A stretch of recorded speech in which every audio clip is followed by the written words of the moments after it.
کتاب رحمت قرآن مجید میں ہمارے لیے جو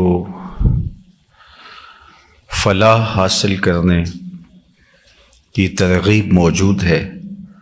اس کا پورا نصاب بھی اللہ تعالیٰ نے عطا فرمایا ہے۔ قرآن مجید کی جس آیت کریمہ کو میں نے موضوع سخن بنایا اس میں 4 چیزوں کو خاص طور پہ ذکر کیا، 3 پر اجمالی گفتگو آپ کے گوش گزار کر دی گئی، اور چوتھی چیز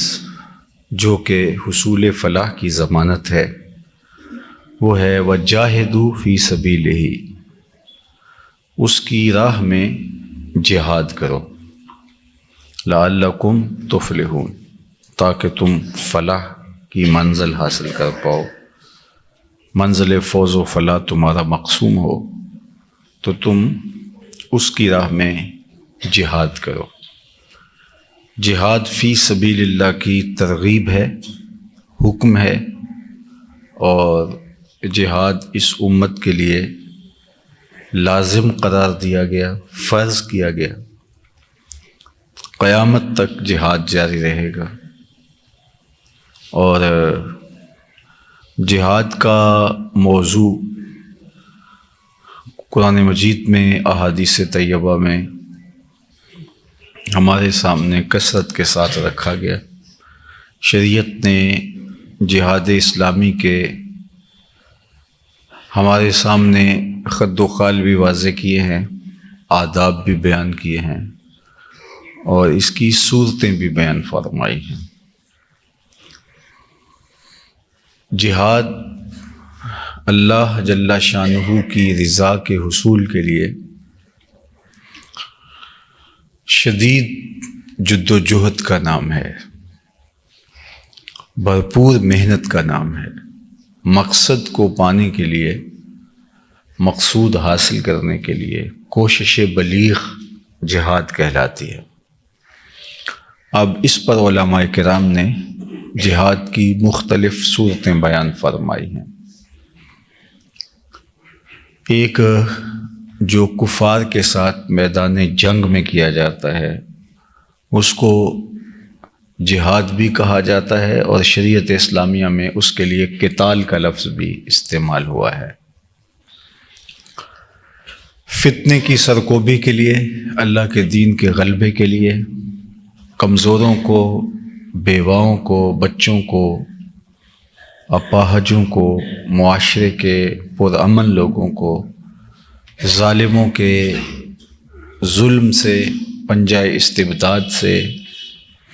جبر سے، زیادتی سے بچانے کے لیے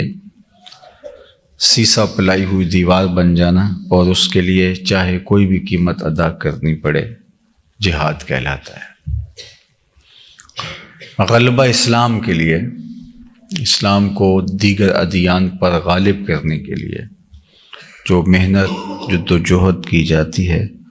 وہ جہاد کہلاتی ہے۔ ہمارے دین نے ہمیں قتال کا حکم بھی دیا ہے، اور جہاد کے جو دیگر مفہوم ہیں، شدید محنت، مسلسل کوشش اور بلیغ محنت مقاصد کے حصول کے لیے، اور اپنے نفس کو سنوارنے کے لیے، نفس پر غالب ہونے کے لیے، نفس کی خواہشات کے مقابلے میں جو جد و جہد کی جاتی ہے اس کو بھی جہاد کہا جاتا ہے، اور اصطلاح میں یہ جہاد بن نفس کے نام سے موسوم ہوتا ہے۔ تو ہماری شریعت نے ہمیں ہر طرح کے جہاد کرنے کی ترغیب دی ہے۔ آگے آداب ہیں اس کے، جو قتال ہے وہ ہر شخص اٹھ کے اس کا اعلان نہیں کر سکتا، اگر ایسا ہونے لگے تو معاشرے میں شر اور فساد پیدا ہو جاتا ہے۔ اس لیے وہ مسلم حکمرانوں کی ذمہ داری ہے کہ وہ جہاد بالسیف کا اعلان کریں۔ از خود اکیلا کوئی شخص کھڑا ہو کے، کوئی جتھا، کوئی گروہ کھڑا ہو کے اس طرح کرنے لگے گا تو جس طرح ماضی میں ہمارے ساتھ ہوا، اور پھر کتنی قیمتی جانیں گئیں، تو وہ نقصان ہمیں اٹھانا پڑتا ہے۔ تو سلطان اسلام جہاد کا اعلان کرتا ہے۔ بعض اوقات ایسا ہوتا ہے کہ سلطان کمزور ہوتا ہے، بزدل ہوتا ہے، یا کسی وجہ سے وہ اعلان نہیں کر پاتا، تو اس کو جو مفتیان کرام ہیں وہ مجبور کریں، فتویٰ صادر کریں اور اس کو ترغیب دیں اور اس کو زور دیں کہ وہ جہاد کا اعلان کرے۔ عوام کا پریشر بھی ہوتا ہے، اور لیکن اعلان وہی کرے گا۔ حدود شرعیہ کا قیام اور جہاد یہ سلطان کی ذمہ داریوں میں سے۔ اسلام نے ذمہ داریاں بانٹی ہوئی ہیں۔ کسی نے چوری کی ہے تو آپ پکڑ کے اس کا ہاتھ نہیں کاٹ سکتے، کسی نے بدکاری کی ہے تو آپ اس کو پکڑ کے چوک میں سنگسار نہیں کر سکتے، اس طرح تو فساد برپا ہو جائے گا۔ تو یہ کام عدالت کا ہے، سلطان کے نائبین کا ہے کہ وہ حدود شرعیہ کا قیام کرے۔ تو ان میں سے اہم ترین جہاد ہے، جو جہاد بالسیف ہے یا جس کو قتال کہا گیا۔ تو وہ سلطان اسلام کی ذمہ داریوں میں شامل ہے، اور جب ظلم ہو رہا ہو، جبر و جور اور استبداد کا بازار گرم ہوا ہو، مسلمانوں کے لیے ایسا حیات تنگ کر دیا جائے، تو اس وقت سلطان اسلام کے اوپر لازم ہوتا ہے کہ وہ جہاد کا اعلان کرے۔ جس طرح آج کل آپ کے سامنے فلسطین کے مسائل ہیں اور دیگر بلاد اسلامیہ میں مسلمانوں کو کچلا جاتا ہے، تو سب سے پہلے جو اقرب ہیں، جو جن کی سرحدات ملتی ہیں، ان کے اوپر لازم ہے کہ وہ جہاد کا اعلان کر کے کمزوروں کو، بچوں کو جن پر ظلم اور جبر ہو رہا ہے، ان کو چھڑائیں۔ اور اس کے بعد پھر جو اس کے بعد والے لوگ ہوتے ہیں، حتیٰ کہ پوری امت کی ذمہ داریوں میں یہ چیز شامل ہوتی ہے۔ امت ایک وحدت کا نام ہے۔ یہ جو جغرافیائی تقسیم ہے، یہ انتظامی ضرورت کے لیے کی گئی، اور دوسرا اس کے پیچھے بھی مسلمانوں کو بانٹنا تھا جغرافیائی ٹکڑیوں میں۔ اور سلطنت عثمانیہ کو جب توڑا گیا تو مسلمانوں کو 56-57 ٹکڑوں میں بانٹ دیا گیا، اور اس کے بعد یورپی یونین بنا لی گئی، اور متحدہ ریاستہائے امریکہ اور دیگر اسلامی خلافت سے آئیڈیا لے کر کے انہوں نے ہمیں ٹکڑوں میں بانٹ دیا اور خود یکجا ہو گئے۔ تو امت کو یہ شعور ہونا چاہیے، امت کے حکمرانوں کو یہ شعور ہونا چاہیے کہ کسی وجہ سے یہ جو سرحداتی لکیریں مسلم امہ کے درمیان ہیں، یہ اپنی جگہ موجود ہیں تو یہ رہیں، لیکن ان کی فکری وحدت ان کو تائید اسلامی میں رکاوٹ کا ذریعہ نہ بن سکے۔ لیکن جب خود غرضی کی آگ میں سب لوگ جلنے لگیں گے تو پھر ایک ایک کر کے توڑ دیے جائیں گے۔ تو امت کا مشترکہ پلیٹ فارم ہونا چاہیے، اور میرے خیال میں کہ اللہ نے جو ہمیں حرمین طیبین کی شکل میں مرکز عطا کیا ہے، اس وقت کسی امت کے پاس یہ نور موجود نہیں ہے، اور بدقسمتی سے آج ہم حرمین کی طرف دیکھتے ہیں تو وہاں جو لوگ موجود ہیں ان کی طرف سے مایوسی کا سامنا کرنا پڑتا ہے، جبکہ ان کی آواز پہ پورا عالم اسلام کھڑا ہو جاتا ہے۔ اور آج بھی دنیا کے اوپر 1.70-60 کروڑ مسلمان بستے ہیں۔ دنیا کے اوپر بسنے والے 7 ارب مسلمانوں میں سے 1.5 یا 2.25 ارب مسلمان ہیں، تو گویا ہر چوتھا شخص مسلمان ہے۔ تو یہ قوت اللہ نے مسلمانوں کو عددی عطا کی ہے، وسائل عطا کیے ہیں، اور 56-57 ریاستیں ہیں، آلات حرب و ضرب ہے، افواج ہیں، معدنیات ہیں، تیل کے ذخائر ہیں، سب سے بڑھ کر جذبہ ایمان ہے۔ لیکن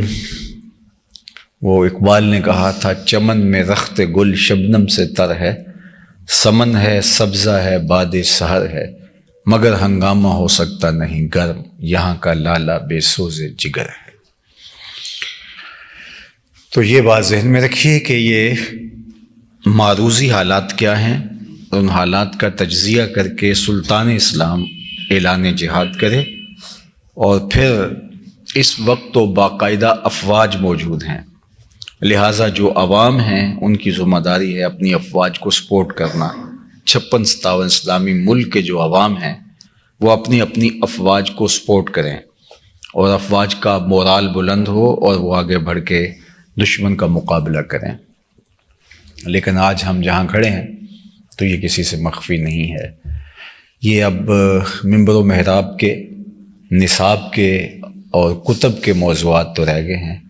عملی طور پہ آج امت کا اجتماعی درد مفقود ہو گیا ہے، اور جس پر مصیبت ٹوٹتی ہے وہی اس کو فیس کرتا ہے، اس کا سامنا کرتا ہے، کٹتا ہے، لٹتا ہے، پامال ہوتا ہے، جو بھی اس کی حالت ہوتی ہے، اس کے بعد کسی اور کی باری آ جاتی ہے۔ تو ہم ایک دوسرے کے لیے تماشائی بن کے مناظر دیکھتے رہتے ہیں،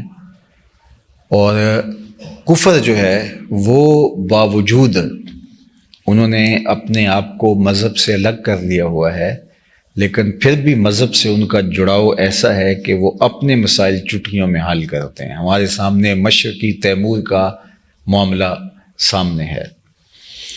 اور دوسری جانب کشمیر کا مسئلہ ہے۔ کشمیر کا اور مشرقی تیمور کا مسئلہ سیم ہے، لیکن وہاں چٹکیوں میں مسئلہ حل کر لیا گیا اور معاملے سب کچھ درست کر لیے گئے، لیکن یہاں کشمیر میں معاملہ جس طرح سے لٹکایا گیا اور جس طرح ہے یہ کسی کے سامنے، کسی سے مخفی نہیں ہے۔ دوسری جانب سے اس وقت ایک مسئلہ یوکرائن کا چل رہا ہے، اور دوسری جانب ہمارے سامنے فلسطین کا مسئلہ ہے۔ تو دنیا کا منافقانہ رویہ آپ اس تناظر میں دیکھ سکتے ہیں، لیکن ہم دشمن کو، کفار کو، یہود کو، ہنود کو، نصارہ کو کیا دوش دیں، کیا بات کریں؟ ہمارے اپنے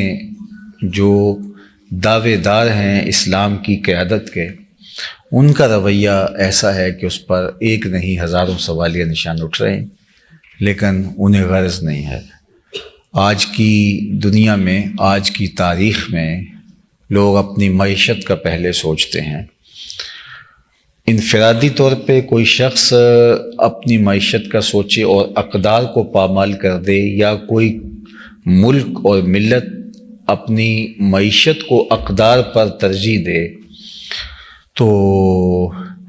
یہ فتنہ ہے۔ میرے اور آپ کے آقا مولا کا فرمان 100% سچ ہے اور ہمارے سامنے ہے کہ میری امت کا سب سے بڑا فتنہ مال ہے،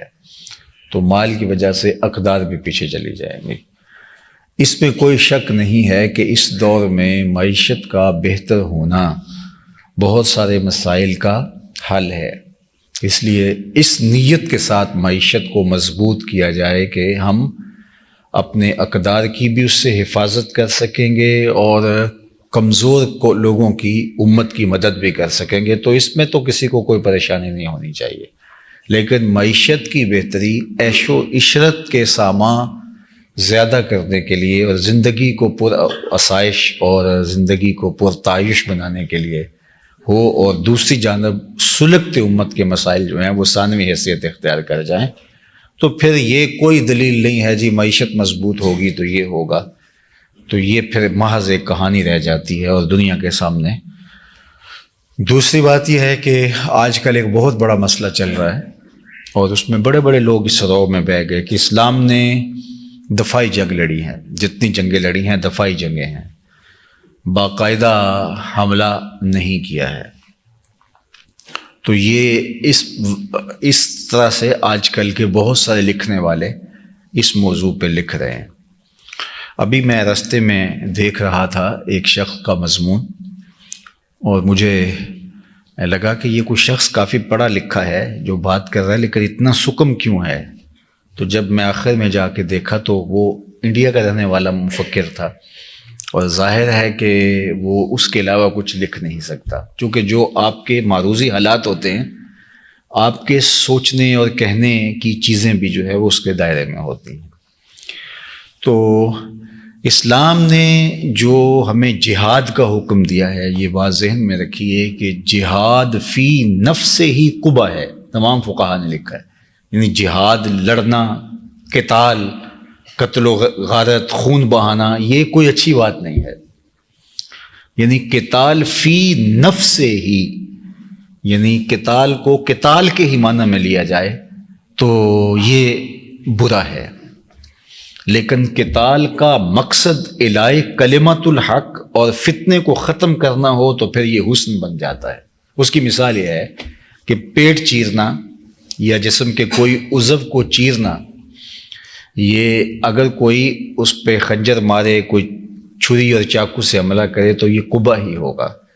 لیکن یہی کام جب اصلاح بدن کے لیے سرجن کرتا ہے تو اس کا مقصد فاسد مادے نکال کر کے پیٹ کو کارآمد بنانا ہے اور اس عضو کو بہتر بنانا ہے، تو وہی عمل جراحی اور وہی اس کی سرجری جو ہوتی ہے اس کی ہم باقاعدہ قیمت ادا کرتے ہیں اور ڈاکٹر کا، سرجن کا شکریہ ادا کرتے ہیں۔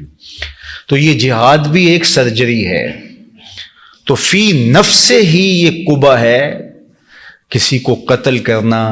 کسی کے مقابلے میں تلوار لے کے آنا جس سے اعضائے بدنیاں کٹتے ہیں، بچے یتیم ہوتے ہیں، خواتین بیوہ ہوتی ہیں اور جوانوں کی لاشیں تڑپتی ہیں، تو فی نفس سے ہی تمام فقہا نے لکھا کہ یہ قبح ہے۔ لیکن جب یہ فتنے کے خاتمے کا ذریعہ ہو، جب یہ شر کے خاتمے کا ذریعہ ہو، جب یہی الہی کلمت الحق، اللہ کے کلمے کو بلند کرنے کا ذریعہ ہو، تو یہ پھر قبح نہیں، یہ جو ہے وہ پھر حسن بن جاتا ہے، خوبصورت بن جاتا ہے۔ اور آج اگر یہی کام یورپ کرے، امریکہ کرے اور دنیا کی یہ طاقتیں عراق میں کریں، افغانستان میں کریں اور دیگر بلاد عالم میں کریں، تو امن کے قیام کے لیے یہ کریں نام لے کے، اگرچہ بعد میں کچھ بھی نہ ملے۔ وہاں عراق کے ساتھ جو کہا گیا کہ ان کے پاس کیمیائی ہتھیار ہیں، لیکن بعد میں کچھ بھی ثابت نہ ہو سکا، تو اس میں کتنا نقصان ہوا۔ عراق میں جس طرح انسانوں کا المیہ جنم لے چکا، اور جنگ کے خاتمے کے بعد ہمارا عراق جانا ہوا، میں نے شہزادوں جیسے بچوں کو بھیک مانگتے دیکھا۔ وہاں خواتین اپنی بیٹیوں کو، غیر ملک سے آنے والے لوگوں کو کہتے تھے کہ یہ بیٹی، نو عمر بیٹیاں تھیں، کہ یہ لے جاؤ اور اس کے ساتھ نکاح کرو، اس کو اپنے ملک لے جاؤ۔ یعنی وہ المیہ جنم لیا، اور یہ دنیا کے اوپر امن کے نام پر یہ سب کچھ ہوا، اور پوری دنیا خاموش تھی، بلاد اسلامیہ بھی خاموش تھے، اس لیے کہ کرنے والا طاقتور تھا، غالب تھا۔ اس لیے اس وقت کسی نے نہیں کہا کہ یہ جارحیت ہے، اس وقت کسی نے نہیں کہا۔ اب اپنے حقوق کے لیے تھوڑا سا حماس نے پہل کر دی ہے، جبکہ یہ پہل نہیں، لڑائی تو چھڑی ہوئی ہے۔ ان کو پکڑ پکڑ کے ان کے مارا جا رہا ہے، ان کے لوگ گرفتار کیے جا رہے تھے، تو اگر تھوڑا سا کر دیا تو لوگوں کو یہ آ گیا کہ مسلمان پہل نہیں کرتے۔ کیوں نہیں کرتے؟ اپنے حقوق کو حاصل کرنے کے لیے اگر پہل بھی کرنی پڑے تو اسلام کی تاریخ بھری پڑی ہے اس سے۔ تو یہ جو فکر ہے کہ مسلمان صرف دفاع کی جنگ لڑتا ہے، اس کے اوپر حملہ ہوتا ہے اور وہ دفاع کی ہی جنگ لڑتا ہے، ایسا نہیں ہے۔ یہ بالکل واضح ہے کہ دفاع کے لیے بھی مسلمان لڑتا ہے، اور اگر اس کو الہی کلمت الحق کے لیے جھپٹنا پڑے، حملہ کرنا پڑے، تو اسلام کی تاریخ اس سے بھی خالی نہیں ہے۔ لیکن یہ بھی اپنی جگہ پہ حق ہے کہ مسلمانوں نے جنگ کے آداب بھی بتائے ہیں، اور حتیٰ کہ درختوں کو کاٹنے سے بھی منع کیا ہے۔ اور آپ دیکھیں فتح مکہ کے موقع پر ایک کتیا نے بچے دیے ہوئے تھے، تو اللہ کے محبوب علیہ السلام نے ایک صحابی کو وہاں کھڑا کر دیا، کہا جتنی دیر تک سارا لشکر گزر نہیں جاتا تم ان کی حفاظت کے لیے یہیں موجود رہنا۔ یہ اسلام کا نظم ہے۔ اور میں آپ کو ایک اور بات بتاؤں کہ بدر کے اندر تو جو 70 لوگ قید ہوئے تھے، ان کے 70 لوگ مارے گئے تھے اور 70 لوگ قید ہوئے تھے۔ اس زمانے کے اندر یہ جو گندم کی روٹی ہے، یہ اہل عرب کے ہاں یہ بہت کم دستیاب تھی اور یہ ان کے ہاں ایک مہنگا کھانا تھا، تو مسلمانوں کے پاس اتنی گندم نہیں تھی، تو پھر حکم کیا ہوتا ہے کہ تم دوسری چیزوں سے گزارا کر لو لیکن اپنے ان قیدیوں کو آپ گندم کی روٹی کھلائیں گے۔ اسلام کے یہ وہ تھے جو اسلام کو مٹانے کے لیے آئے تھے، لیکن یہ قیدیوں کے ساتھ اس نے سلوک۔ اور آج کی تاریخ میں دیکھ لیں، فلسطین کے اندر جو اسرائیل کے قیدی چھٹ کے گئے ہیں، انہوں نے اسرائیل میں رہ کر کے فلسطین کے حق میں بات کی ہے، اور آج ہر جگہ یہی بات چھڑی ہے، اور پوری دنیا پر یہی ڈسکس ہو رہا ہے کہ وہ کہتی ہیں انہوں نے ہمیں مہمانوں کی طرح رکھا، ادھر سے ہمارے لوگ بم مار رہے تھے ہاسپٹلز کے اوپر اور بچے ذبح کر رہے تھے، اور ادھر یہ قیدی تھے، اور انہوں نے کہا تم پریشان نہیں ہونا، تم محفوظ ترین جگہ پہ ہو، اور ان کو آنچ تک نہیں آنے دی، اور ان کے بچوں کے جو ضروریات ہیں ان کے بچوں کو دستیاب نہیں تھے، ان کو بچوں کو پوری کی ہیں۔ تو آج بھی مسلمانوں کے اندر وہ جذبے موجود ہیں، تو جہاد فی سبیل اللہ، اللہ کی راہ میں قتال، تو یہ میں نے عرض کر دیا کہ یہ طے شدہ ہے کہ یہ قیامت تک جاری رہے گا، اور میرے اور آپ کے آقا و مولا کے مبارک اسماء میں سے ایک اسم رسول الملاحم ہے۔ آپ حضور کے 99 اسماء پڑھیں تو اس میں ایک اسم رسول الملاحم، جنگوں والے رسول۔ حضور علیہ السلام نے مکہ سے ہجرت کے بعد مدینہ المنورہ میں 10 سال گزارے، 10 سال حضور کے ٹوٹل یہاں گزرے ہیں۔ ان 10 سالوں کے اندر اللہ کے محبوب نے 27 جنگیں لڑی ہیں، 27 جنگیں اللہ کے محبوب علیہ السلام نے لڑی ہیں، اور کچھ جنگیں حضور نے طویل اسفار کر کے، جس طرح غزوہ تبوک ہے، کتنا لمبا فاصلہ تھا اور کتنی سخت مشقت اور مسافت تھی، اللہ کے محبوب خود گئے ہیں، جا کے ان کے علاقے میں پہنچے ہیں۔ تو اس کا ایک مطلب تو یہ جنگ ہے، قتال ہے، جہاد فی سبیل اللہ کا، اور وہ میں نے عرض کر دیا کہ وہ کسی ایک شخص کو یا ایک جتھے کو حق نہیں ہے کہ وہ اعلان کر دے، اس سے تو الٹا فساد برپا ہوگا۔ یہ سلطان اسلام کی ذمہ داریوں میں شامل ہے، اور دوسرا اس کے آداب ہیں، جنگ کے خد و خال ہیں، اور اس کا سارا ایک نظم اسلام نے بیان کیا۔ سب سے بڑھ کر مقصد اعلاء کلمۃ الحق ہے، یعنی جنگ کے بنیادی مقاصد میں سے ایک مقصد اللہ کے پرچم کو بلند کرنا، اور اس پر میں سمجھتا ہوں کہ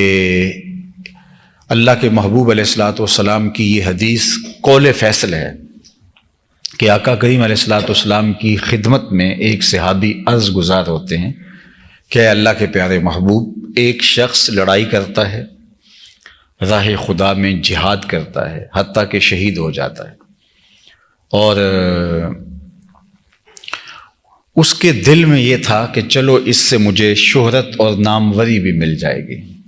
تو کیا اس کا یہ عمل قابل قبول ہے؟ اس کو اس کا کوئی اجر ملے گا؟ تو اللہ کے محبوب نے اس کا جواب دیا، لا شیء لہ، اس کو کوئی اجر نہیں ملے گا۔ صحابی کہتے ہیں کہ میں یہ سمجھا کہ جو میں کہنا چاہ رہا ہوں وہ میں معافی ضمیر صحیح طرح سے بیان نہیں کر سکا، تو میں نے پھر حضور سے کہا کہ حضور، وہ اللہ کے دین کے پرچم کو بلند کرنے کے لیے، اعلاء کلمۃ الحق کے لیے لڑ رہا ہے، لیکن ضمن میں یہ ساتھ نیت بھی شامل ہے کہ چلو میری ناموری بھی ہو جائے گی، شہرت بھی ہوگی، تو کیا اس کو اجر ملے گا؟ تو اللہ کے محبوب علیہ السلام نے فرمایا فلا شیء لہ، اس کو کوئی اجر نہیں ملے گا۔ کہتے ہیں میں پھر تیسری مرتبہ کہا کہ حضور، اس کا مقصد اللہ کے دین کے پرچم کو بلند کرنا ہے، اعلاء کلمۃ الحق کرنا، اور اس کے لیے جان جیسی متاع عزیز وار رہا ہے، لیکن اس کے دل میں ساتھ یہ بھی یہ گوشے میں چیز پڑی ہے کہ چلو میری ناموری بھی ہوگی، میری عظمت کے جھنڈے بھی لگ جائیں گے، بہادری کے ترانے بھی پڑے جائیں گے، تو اس کو کوئی اجر ملے گا؟ تو حضور علیہ السلام نے فرمایا اس کو کوئی اجر نہیں ملے گا۔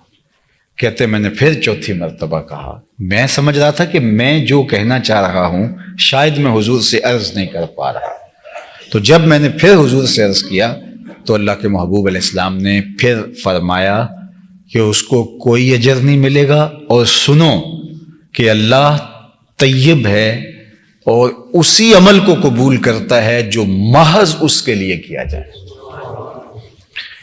تو اتنی آمیزش بھی اگر ہو، اور آپ جانتے ہیں کہ حضرت علی المرتضیٰ آپ ایک کافر کی چھاتی پہ بیٹھے تو وہ آپ کے چہرے پہ تھوک دیتا ہے تو آپ پیچھے ہٹ جاتے ہیں. تو اس نے کہا کہ میں تو چاہ رہا تھا کہ آپ کے غیظ و غضب میں اضافہ ہو جائے، اور آپ جو مجھے تکلیف ہو رہی ہے کہ میں انتظار کر رہا ہوں قتل ہونے کا، تو جلدی جلدی میرا کام تمام کر دیں، اور آپ مجھ کو چھوڑ کے پیچھے ہو گئے. کہا کہ میں اس لیے پیچھے ہو گیا ہوں کہ اب میرا نفس شامل ہو گیا ہے. یعنی دوسری جانب دیکھیے طہارت کیا ہے، پاکیزگی کیا ہے اس عمل میں. جاہدوا فی سبیلہ کا دوسرا مفہوم جو آیت کریمہ کے سباق سے بعض علماء نے کہا کہ یہ دوسرا مفہوم واضح ہے، وہ یہ ہے کہ جو جہاد بن نفس کیا جائے. ایمان کے بعد تقوی، تقوی کے بعد ابتغاء وسیلہ، اور اس کے بعد جاہدوا فی سبیلہ کا مفہوم یہ ہے کہ اپنی خواہشات کو قابو کیا جائے اور اب اپنی آرزوؤں کو اور اپنی تمناؤں کو بے لگام نہ ہونے دیا جائے، اور اپنی خواہشات پر قابو پا کر کے مجاہدہ نفس کر کے فلاح کی منزل کے اوپر فائز المرام ہوا جائے. انسان کے اندر خواہشات کا پیدا ہونا یہ ایک جذبہ فطریہ ہے، اس سے تو چھٹکارا نہیں ہے. بہت ساری خواہشات پیدا ہوتی ہیں، دب بھی جاتی ہیں. بہت ساری خواہش پیدا ہوتی ہیں، ہم ان کی تکمیل بھی کر لیتے ہیں. بہت ساری خواہشات پیدا ہوتی ہیں، ان کی تکمیل کرنا چاہتے ہیں لیکن کسی وجہ سے وہ پوری نہیں ہو پاتی. غربت کی وجہ سے، اختیار نہ ہونے کی وجہ سے، بس میں نہ ہونے کی وجہ سے، کمزوری صحت کی وجہ سے، یا کسی اور وجہ سے ہم بہت ساری خواہشات ہوتی ہیں، پنپتی ہیں، نشو و نما پاتی ہیں، دب جاتی ہیں. تو زندگی کے اندر یہ خواہشات کا ابھرنا اور ان خواہشات کا دم توڑنا یہ عمل جاری رہتا ہے. غالب نے بھی کہا تھا ہزاروں خواہشیں ایسی کہ ہر خواہش پہ دم نکلے، بہت نکلے میرے ارمان لیکن پھر بھی کم نکلے. یعنی میں نے اپنا ہر ارمان پورا کرنے کی کوشش کی لیکن پھر بھی بہت سارے ارمان میرے باقی رہ گئے، اور بہت ساری خواہشات ہیں جو میرے سینے میں جنم لیتی رہیں تو وہ پوری نہ ہو سکے. ہم بعض اوقات ہوتا ہے کہ ہمیں یہ میسر آ جائے تو ہمارے لیے کافی ہے، اور جب وہ میسر آ جاتا ہے تو ہماری خواہشات آگے بڑھ جاتی ہیں. پھر ہم کہتے ہیں ہاں اگر اتنا کچھ ہو جائے ہمارے لیے تو پھر تو ہمیں کوئی تمنا ہی نہیں رہے گی کہ کیسی پرسکون زندگی، مطمئن زندگی گزرے گی. لیکن وہاں جب پہنچتے ہیں تو اطمینان ہمیں کچھ آگے نظر آ رہا ہوتا ہے. تو خواہشات تو بڑھتی رہتی ہیں. اللہ کے محبوب علیہ السلام نے فرمایا کہ اگر ابن آدم کو سونے کی ایک وادی دے دی جائے، دو پہاڑوں کے درمیان جو خالی جگہ ہوتی ہے اس کو وادی کہتے ہیں، تو یہ دو پہاڑوں کے درمیان جو خالی جگہ ہو یہ سونے سے بھری ہوئی ہو، اتنا سونا تو کسی کے پاس نہیں ہوگا. لیکن فرض کرو اگر کسی کے پاس اتنا سونا ہو تو فرمایا اگر ابن آدم کو سونے سے بھری ہوئی ایک وادی دے دی جائے تو وہ آرزو کرے گا کہ میرے پاس دوسری وادی ہو. وہ دوسری کی آرزو کرے گا، دوسری کی تمنا کرے گا. بادشاہوں کو جو فتوحات ہوتی ہیں تو وہ پھر ایک ٹارگٹ متعین کرتے ہیں کہ یہ اتنا علاقہ آ جائے تو میرا علاقہ سیدھا ہو جاتا ہے. لیکن جب اس کے بعد جو ہے وہ آگے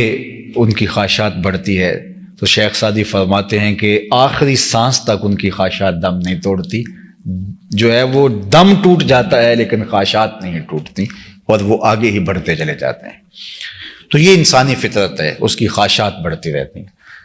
اب کوئی کہے کہ میں نے اپنی ساری خواہشات کو پوری کر لینا ہے، اس کے لیے میں شدید محنت اور دوڑ لگاؤں گا، تو یہ تو بادشاہوں کی بھی پوری نہیں ہوتی. خواہشات تو قارون کی بھی پوری نہیں ہوئی،